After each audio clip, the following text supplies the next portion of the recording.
2 Timóteo 3, do 1 ao 9. É os tempos trabalhosos que a Bíblia fala. Os cristãos primitivos, eles viviam a vida deles como se Cristo fosse chegar, fosse voltar, uma hora depois, uma hora. Vivia como se Cristo fosse voltar no tempo que eles estivessem vivendo. Por isso que eles não juntavam nada, eles não se apoderavam de nada desta terra, eles não se apegavam a nada aqui, porque eles estavam na expectativa de que Cristo ia voltar para vir buscá-los. Então eles, nessa expectativa, eles viviam, e Paulo alertava Timóteo sobre os tempos trabalhosos que viria. Porque para qualquer cristão de verdade, que está servindo a Cristo de verdade, ele padecerá perseguição.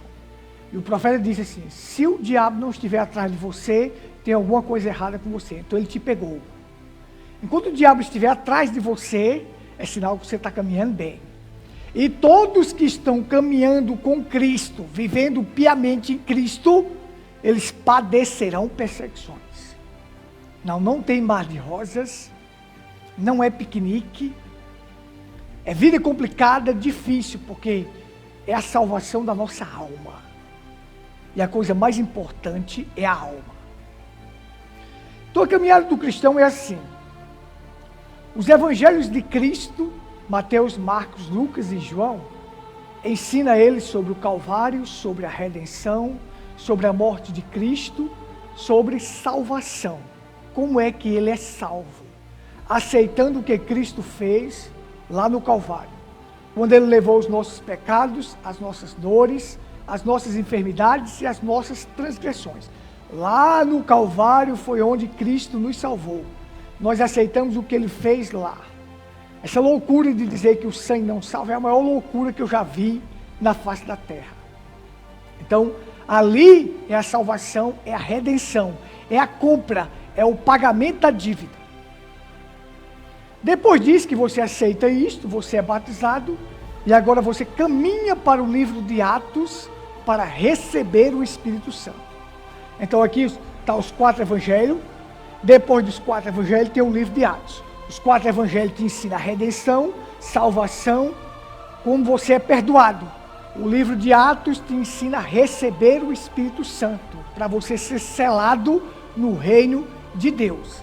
E aí depois do livro de Atos tem as cartas de Paulo, que vai nos ensinar a viver no dia a dia, como devemos se comportar diante deste mundo de adversidade. Porque primeiro a gente tem a salvação, aceita a salvação, recebe o Espírito Santo para nos dar força e poder para vencer, porque existe a salvação, a redenção pelo sangue e a redenção pelo poder. A redenção pelo sangue foi o que Cristo fez lá no Calvário, quando pagou a dívida derramando seu sangue.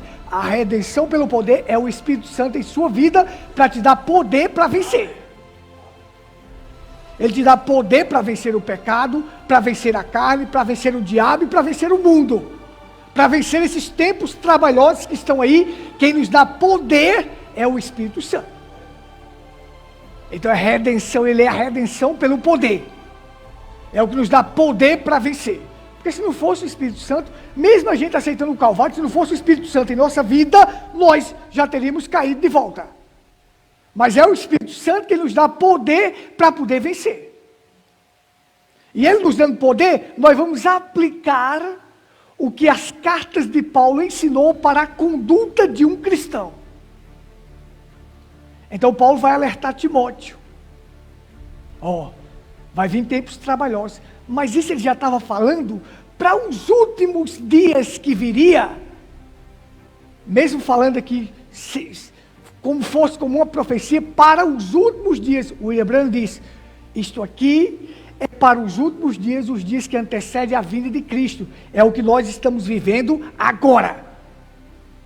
Esses tempos trabalhosos, esses tempos difíceis. Nunca houve um tempo como este.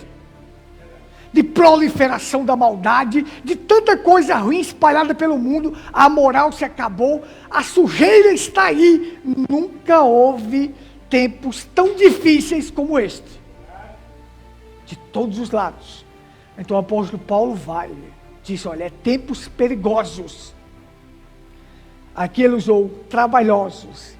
Mas a palavra no grego, eu fui analisar isto passo a passo para trazer para vocês aqui, como é importante para nós. A palavra no grego é perigosos. É a mesma palavra usada, que foi usada em Mateus capítulo 8, versículo 28, para o maníaco de Gadara. Seria tempos de endemoniados perigosos de volta na terra. Mas de que maneira? Avançando como aquele homem? Não! De uma forma sorrateira, mas que seria tão perigosos quanto aquele. Veja só, era um tempo de ameaça, de perigo. Era um tempo onde haveria um ataque tremendo do mal antes da derrota final.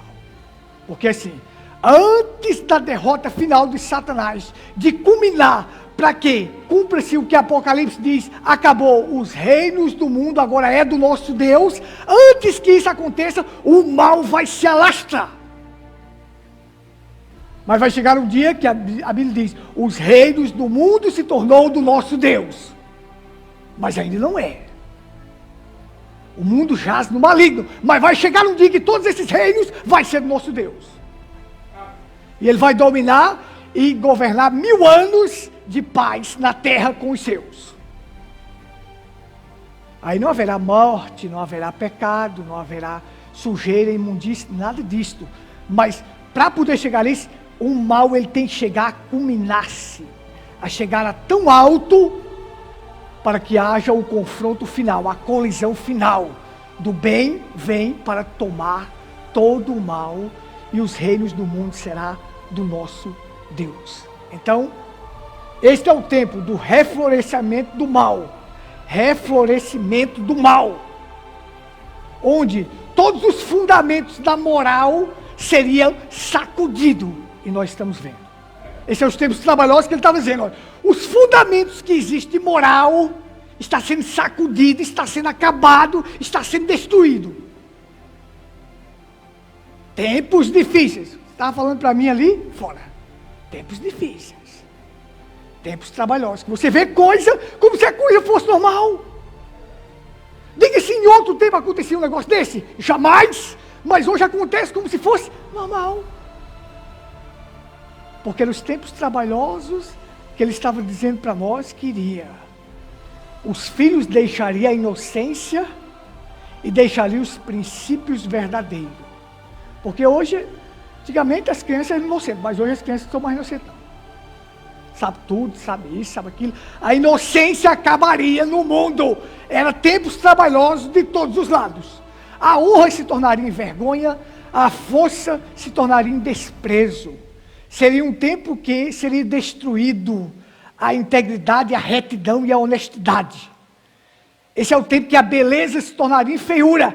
É o tempo que se tem mais beleza, que se tem mais mulher bonita, mas são feias por dentro. São horríveis no interior. É beleza por fora. Mas lá dentro do seu interior não tem nada que preste. É o tempo em que a paixão iria se apoderar dos pacíficos.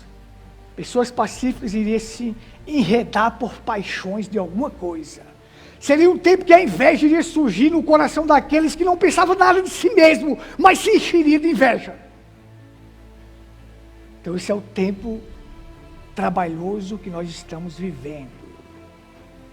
Porque assim, tudo que vai ser destruído, o que vai ser destruído, ele primeiro chega a uma ascensão, a uma altura bem alta, para depois ser destruído. Você pode prestar atenção que as coisas são assim. E às vezes você está lá no auge, você desce a um declínio tão baixo que você pensa que acabou, mas depois você sobe. Tudo que vai subir chega a um declínio baixo. E tudo que vai ser destruído chega a um declínio bem alto. Se você subir numa árvore bem alta e você cair de lá, a sua queda é fatal do que quem está numa galha de baixo. Suba num pé de manga lá no topo e o outro fica numa galha de baixo. E aquele de baixo caia e cai lá de cima para ver quem sofre mais. Quem está no topo chega a uma destruição maior. Então o mal chegaria ao topo para poder vir a colisão e Deus tomar tudo isto. Então seriam esses tempos trabalhosos, esses tempos difíceis que o apóstolo Paulo fala para nós. O mundo ficaria mais mundano. E a coisa iria piorar. Porque tem que piorar para depois Deus trazer a solução. Você pode pegar a vida de Jesus, foi assim. Jesus ele começou no auge. Ele curava enfermos, expulsava demônio, ressuscitava mortos. Estava no auge. Mas Jesus depois começou a declinar. Aí, primeiro, vamos lá. Foi traído por um dos seus. Daqui a pouco foi preso. Levou bofetada dos outros. Depois surraram ele, chicotearam ele para deixar em carne viva. Colocaram numa cruz.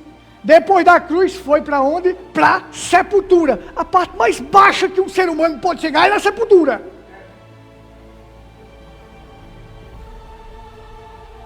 É a parte mais baixa. Acabou. O homem se acabou. O homem que curava enfermos, expulsava demônios, ressuscitava morto, fazia tantos milagres, prodígios e maravilha. Acabou. Não, é porque a coisa tem que declinar para depois subir. Tem que baixar para depois subir.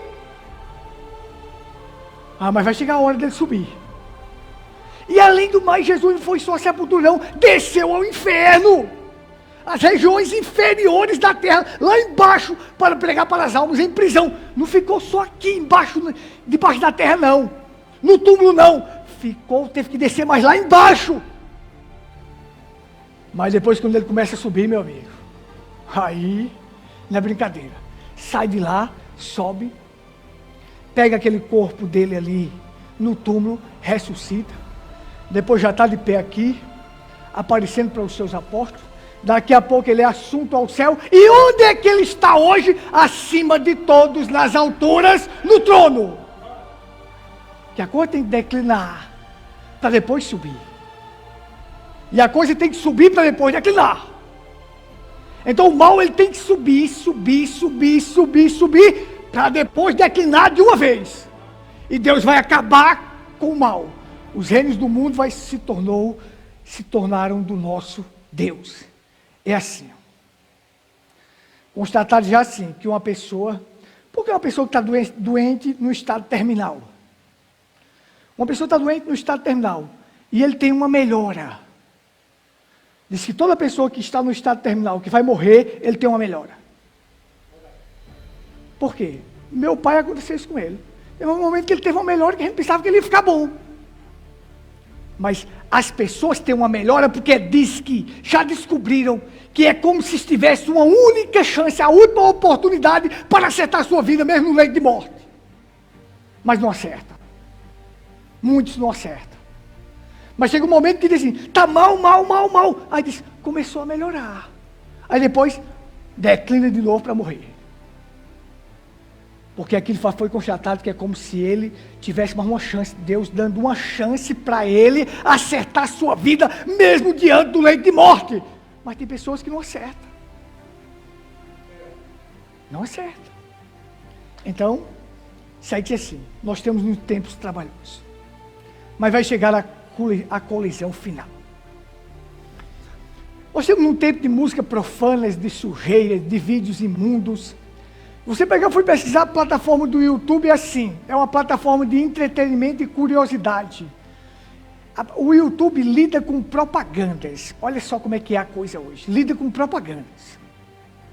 O YouTube fatura 15 bilhões de propaganda em dinheiro, através de propaganda dos seus vídeos por ano. 15 bilhões de dólares. Está se falando 15 bilhões de dólares, é 75 milhões de reais. Não, bilhões. Milhões não, é bilhões. Mas o YouTube, ele não olha Ele não dá prioridade aos vídeos verdadeiros, não. Ele dá prioridade a vídeos que não prestam, vídeos de entretenimento. Ele quer visualizações para poder lucrar. Então, a qualidade e a veracidade das informações do vídeo não importa para o YouTube. O que importa é ter visualizações para ele lucrar 15 bilhões por ano de dólares. Então, olha só. Observa como é que é um negócio desse. Se você pegar assim, uma criança lavando um brinquedo teve 80 milhões de visualizações, olha só. Um sapo engolindo uma barata teve 40 milhões de visualizações. Se você pegar assim, uma criança dançando tem mais de 70 milhões de visualizações. Um vídeo mostrando uma lareira, só uma lareira, tinha 55 milhões de visualizações. Olha só a prioridade para o que é. Mas coisas reais, verdadeiras não, porque é a proliferação do diabo, a proliferação do mal, tempos trabalhosos que estamos aí.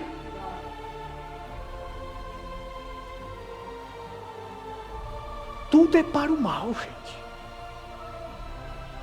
Aí eu estou contando aqui só coisas mais simples, mas se contar os vídeos nojentos de rock, de funk, disso, daquilo, é visualizações, é milhões e milhões e milhões e milhões. Aí a Bíblia diz que as pessoas seriam indesculpáveis. Aí vem um ensinar que se lavar o cocô tem salvação. O outro diz que pagar o salário tem salvação. Ora, as pessoas não querem nada com Deus, não querem servir a Deus, não querem honrar Deus, não querem a verdade. Aí vão ser salvos porque fizeram isto. Que loucura, gente. Aí o William Branham disse, os tempos trabalhosos também. Quando ele pregou a mensagem, os ungidos dos últimos dias, tempos trabalhosos estaria mais difícil para a igreja, era por causa dos falsos ungidos dos últimos dias. Pessoas que usariam a Bíblia para ensinar doutrina falsa, para ensinar falsidade, para ensinar engano, para levar as pessoas à perdição. Estão entendendo? É tempos complicados, gente. Se não se apegar a Jesus Cristo, estamos numa fria. O profeta disse assim, olha, mantenha sua mente e seu coração em Cristo, onde quer que você for. Examine e veja se sua vida está refletindo a sua vida com Cristo, se está refletindo em você. Se a vida de Cristo está refletindo em você, faça isto. Se você não está padecendo perseguição por causa de Cristo, algo está errado com você. O profeta disse isso em várias mensagens. Então, cristão verdadeiro está vendo que os tempos estão trabalhosos, que os tempos estão difíceis, que os tempos estão complicados, gente. Tem que correr para a comunhão com Cristo, tem que correr para se apegar a Cristo, tem que buscar a Cristo. Aí o apóstolo Paulo diz, vai vir, olha, vai começar. Ele diz assim, porque haverá homens amantes de si mesmo. Pronto, a primeira coisa que ele frisou. A pior coisa que existe é um homem ser amante de si mesmo, uma das piores coisas. Porque o amante de si mesmo é uma vida centrada em si, em sua própria vontade. Quando uma pessoa centra sua vida em seu próprio desejo, em sua própria vontade, então Cristo desaparece. E nós não estamos aqui para fazer a nossa própria vontade, mas para fazer a vontade de Cristo. É a vontade de Cristo que tem que prevalecer. Mas os amantes de si mesmo, eles sentam no eu. Então, isso, aí vem a vaidade, vem tantas coisas para ele. A essência do cristianismo é matar o eu, é matar quem é você. Paulo diz, já não vivo eu, mas Cristo vive em mim. Jesus diz, quem não negar e não renunciar a si mesmo, não pode ser meu discípulo. Então, chegaria um tempo que os homens seriam amantes de si mesmos. Eles se achariam grandes, eles se achariam sábios, eles se achariam importantes, e o eu deles prevalecia. É morte na certa. Tempos trabalhosos que nós estamos vendo dentro do meio religioso, dentro da mensagem está desse jeito. Então tem que renunciar a si mesmo.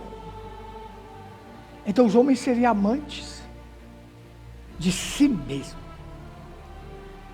coisa triste quando você ama a si mesmo ao ponto de, quer dizer, quando você diz assim, eu amo a mim mesmo, mas você não pode amar a si mesmo ao ponto de o seu eu prevalecer e Cristo não prevalecer, porque nós estamos aqui para fazer a vontade de Deus.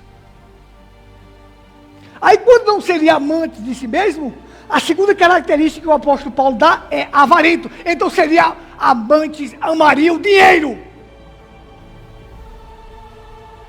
Quando não ama a si mesmo, então ama o dinheiro. Mas tem uma desgraça no mundo que está levando as pessoas à destruição. É a praga do dinheiro. É não saber usar e deixar o dinheiro ser o seu dono. Não faz do dinheiro seu servo, mas faz do dinheiro o seu patrão. O dinheiro sobe ao coração e destrói as almas das pessoas. Então eles seriam avarentos. Uma pessoa avarenta é uma pessoa apegada ao dinheiro. É uma pessoa que não é generosa. É uma pessoa que acumula, que gosta de acumular riquezas.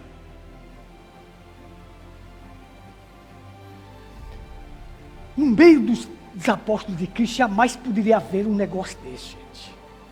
Porque eles viviam como se Cristo iria voltar agora. Então eles jamais se apegariam a um negócio desse. Então Paulo aconselhava que nos últimos dias homens seriam avarentos, eles pensariam no dinheiro acima de tudo, o dinheiro seria tudo. Não, tem princípios, tem valores que são maiores do que isso. Mas porque o dinheiro compra tudo, né? Kinka? Pega lá a mulher lá que quer, tem o carro que quer, tem isso que quer, e assim vai. Mas eles gostariam disto e querem isto. De forma que um dos maiores charlatões que tem aí na internet, que é rico, se ricou vendendo curso, eu não vou falar o nome dessa praga não, se ricou vendendo cursos, as pessoas têm ele como o maior exemplo que existe. De pessoa que conseguiu riqueza. Mas isso eram os tempos trabalhosos. Porque o maior perigo que existe no mundo é você medir a espiritualidade de uma pessoa pelos bens que ele tem. Nunca faça isto. Espiritualidade não é medida pelos bens que você tem.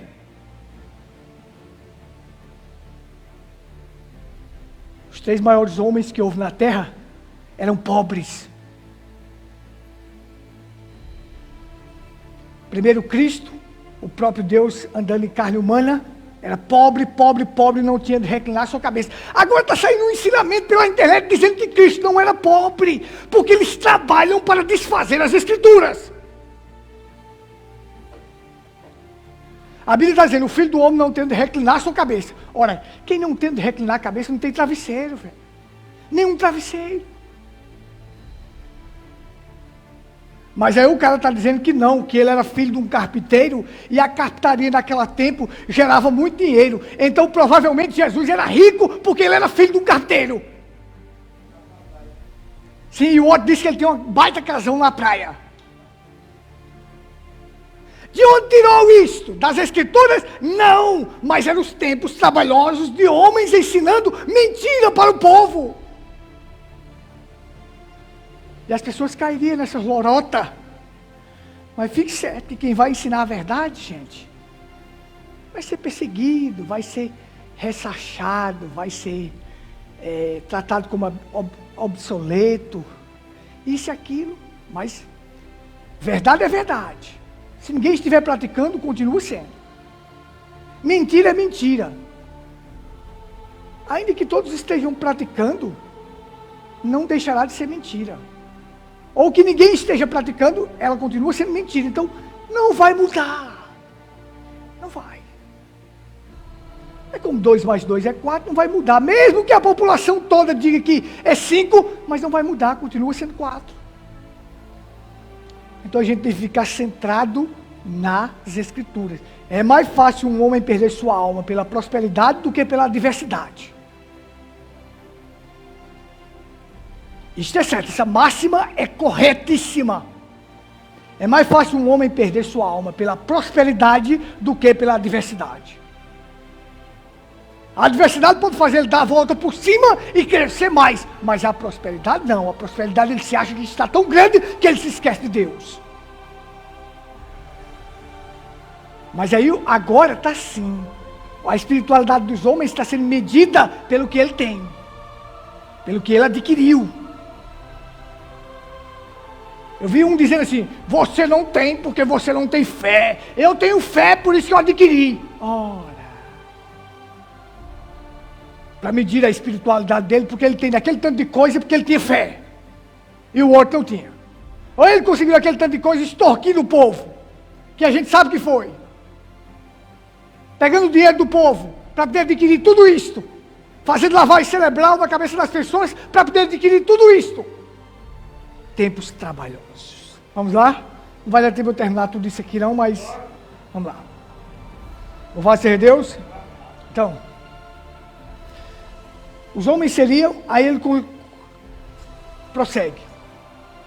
Os homens seriam presunçosos, aí, ou jactanciosos. Então, essa palavra, jactancioso, é aquele sujeito que se gaba, o sujeito fanfarrão. Ou seja, antigamente era usado para aqueles curandeiros que apresentavam uma forma de cura e fazia exorcismos para poder curar as pessoas. Ele praticava o exorcismo, expulsar demônio e trazia ervas e dizia que aquelas ervas eram milagrosas, que iriam curar ele rapidamente. Não existe isso, não existe esse negócio de uma coisa curar você rapidamente. Existe só tem uma coisa que cura a pessoa rapidamente, é o milagre instantâneo. Só tem isso, e mais nada. A única coisa que cura você agora, o profeta disse, é aquele milagre da grande fé.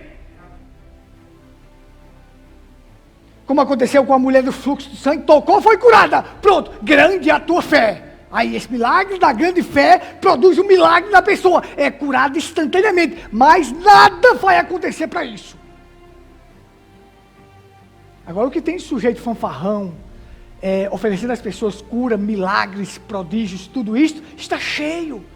O mundo está cheio disto. O que tem pessoas vendendo produtos, dizendo que aquele produto vai fazer isso, isso e aquilo, mas não vai, está cheio.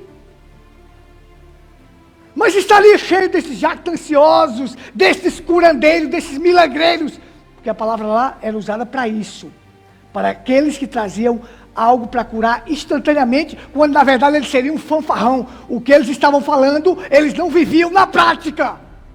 Está cheio dessas pessoas no mundo, que fala, mas não vive na prática.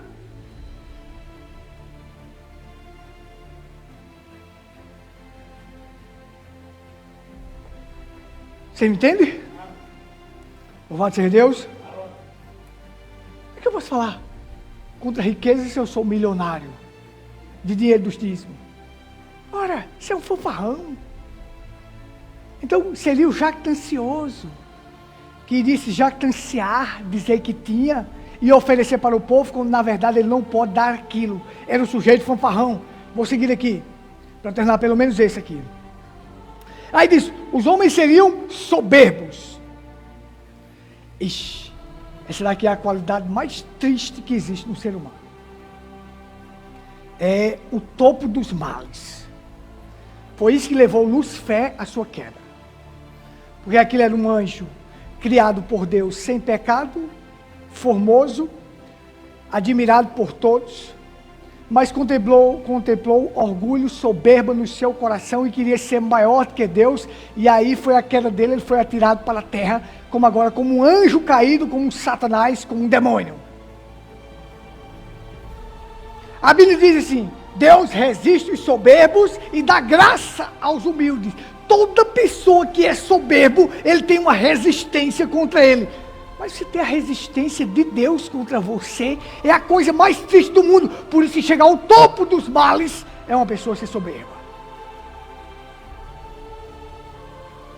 Deus resiste. É como você vai puxar algo de um lado e tem mais 10 lá puxando do outro lado. Como é que vai? Tem uma resistência. Tem uma resistência.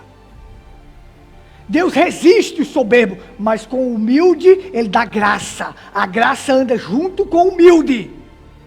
Os que a importância de ser humilde é importante. Ó. A graça anda junto. Que é a graça? Cristo anda junto com o humilde. Mas o soberbo Deus resiste.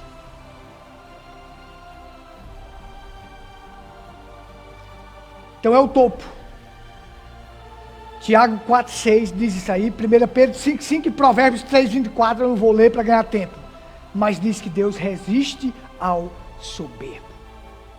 Então os homens seriam o quê? Blasfemos. Ou seja, é o pecado do insulto. E tem origem na desobediência. E todo soberbo é blasfemo. E tudo aquilo que viola a honra de Deus é uma blasfêmia. A religião é a pior blasfêmia que existe no mundo. Porque viola os princípios desta palavra. E a Bíblia diz, tu exaltaste a tua palavra acima do teu nome. Um homem só é homem se ele tiver palavra. Deus é Deus porque ele tem palavra. E nenhuma das suas palavras cai. Nenhuma sequer cai. Então ele é Deus por isso. Tem palavra, o que ele falou, ele cumpre. Mas toda e qualquer violação a esta palavra, a pessoa se torna um blasfemo. Eu vou terminar aqui. Só isso aqui, desobediente aos pais. Então, o mandamento de honrar pai e mãe, ele tem posição nas escrituras forte, que é o 5º mandamento. Então, todo filho que existe no mundo, ele tem uma dívida que ele não pode pagar com seus pais, porque deu a vida para eles. Tanto ele tem uma dívida com o pai terreno, quanto com o pai espiritual, porque aqui, esse nosso corpo vem através do nosso pai e da nossa mãe. Mas o fôlego de vida que foi colocado em nós, vem de Deus. Mas chegaria o tempo que as pessoas seriam desobedientes aos pais e às mães. Pai e mãe na Bíblia encontram lugar de destaque. E principalmente quando serve ao Senhor, quando quer que o filho tenha obediência a Deus, aí é que é destaque. Mas eram os tempos trabalhosos. Os tempos trabalhosos. E eu vou terminar aqui. Os homens seriam ingratos. Eu prossigo na próxima. Os homens seriam ingratos. O sentimento mais perverso que existe no mundo é a ingratidão. E quando foi usada essa palavra aqui, era a ingratidão com relação a Deus. Pessoas que não reconhecem a dívida que têm com Deus.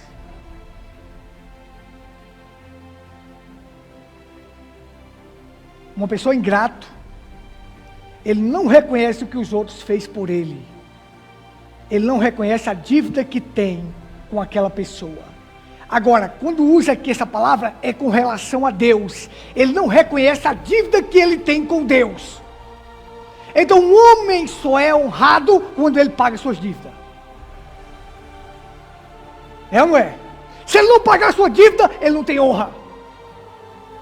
Então, por isso que nós nunca devemos ser ingratos, porque nós temos uma dívida com Deus. Então, vamos pagar a dívida. Como? Reconhecendo o que ele fez por nós. Os ingratos, eles são perversos. Destrói sua própria vida. Porque não reconhece o que Deus fez por ele. E também no mundo normal. No mundo, no dia a dia. No cotidiano. Se uma pessoa fez algo por você, reconheça. Fez. Se ele está errado agora, eu posso dizer, ele está errado. Eu queria que ele estivesse certo. Eu não posso continuar andando com ele, porque eu vou à perdição. Mas que ele fez, por mim fez. Estão entendendo? Não significa dizer que eu vou andar com aquela pessoa, ela estando errado, não. Mas se ela fez algo por mim, eu devo reconhecer. Ela fez. Porque senão eu seria um perverso. Um perverso. Agora, se hoje aquela pessoa está no caminho errado, levando outros à perdição, eu tenho que falar contra ele. Está errado, está errado, está errado. Vai levar pessoas à perdição.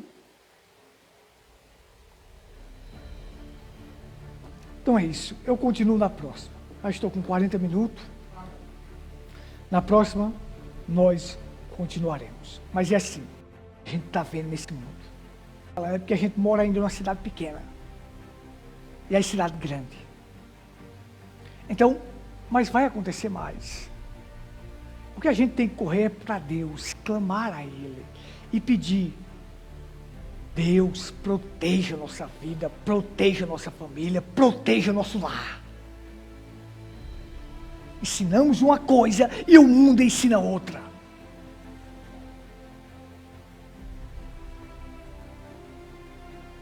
Então Paulo disse: olha, vai vir tempos trabalhosos.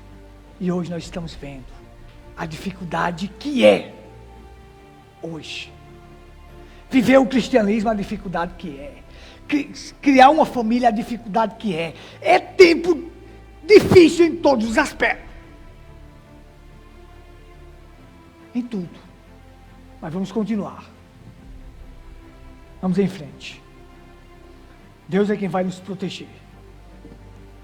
Porque por nós mesmos, nós não tínhamos condições de vencer.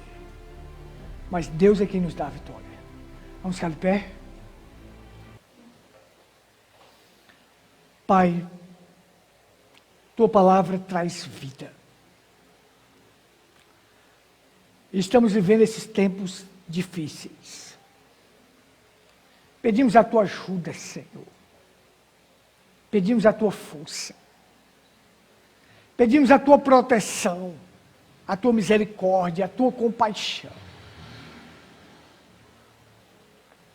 Pedimos, meu Deus, porque estamos vendo a cada dia a condição do mundo e a única esperança é correr para os Teus braços.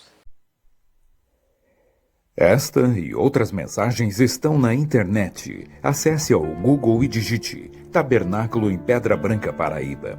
O primeiro resultado de sua pesquisa será o nosso canal no YouTube e logo abaixo o Facebook. Dê um clique e tenha acesso a vídeos que apresentam a verdade bíblica revelada. Inscreva-se no canal e clique no sininho para receber novos vídeos.